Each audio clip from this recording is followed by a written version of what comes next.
حضرت علی رضی اللہ عنہ بیان کرتے ہیں، رسول اللہ صلی اللہ علیہ وآلہ وسلم نے فرمایا، طہارت نماز کی چابی، تکبیر اللہ اکبر اس کی تحریم، اس تکبیر سے نماز شروع کرنے سے پہلے جو کام مباح تھے وہ حرام ہو جاتے ہیں، اور تسلیم یعنی السلام علیکم ورحمۃ اللہ اس کی تحلیل ہے، یعنی سلام پھیرنے سے نماز کی صورت میں حرام ہونے والے کام حلال ہو جاتے ہیں۔ مشکوٰۃ المصابیح حدیث نمبر 312۔ حضرت ابن عباس رضی اللہ عنہ نے فرمایا، رسول اللہ صلی اللہ علیہ وآلہ وسلم نے بکری کے شانے کا گوشت کھایا، پھر آپ صلی اللہ علیہ وآلہ وسلم نے نماز پڑھی اور نیا وضو نہ کیا۔ مشکوٰۃ المصابیح حدیث نمبر 304۔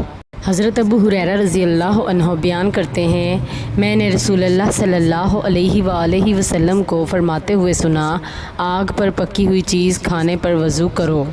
مشکوٰۃ المصابیح حدیث نمبر 303۔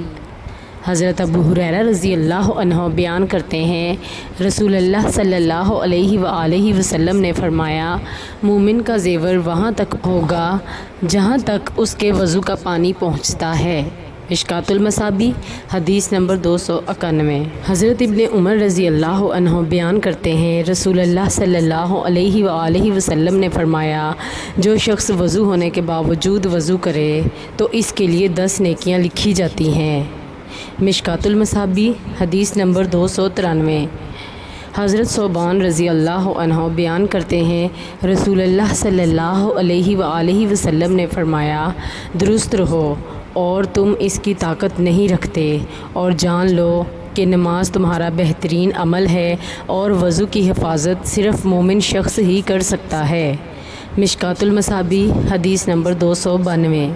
حضرت جابر رضی اللہ عنہ بیان کرتے ہیں، رسول اللہ صلی اللہ علیہ وآلہ وسلم نے فرمایا، جنت کی چابی نماز ہے اور نماز کی چابی طہارت یعنی وضو ہے۔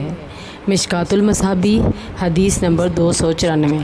حضرت ابو ہریرہ رضی اللہ عنہ بیان کرتے ہیں، رسول اللہ صلی اللہ علیہ وآلہ وسلم نے فرمایا، بے شک میری امت کے لوگوں کو قیامت کے دن بلایا جائے گا تو وضو کے نشانات کی وجہ سے ان کے ہاتھ، پاؤں اور پیشانی چمکتی ہوگی، پس تم میں سے جو شخص اپنی چمک کو بڑھانا چاہے تو وہ بڑھا لے۔ مشکوٰۃ المصابیح حدیث نمبر 290۔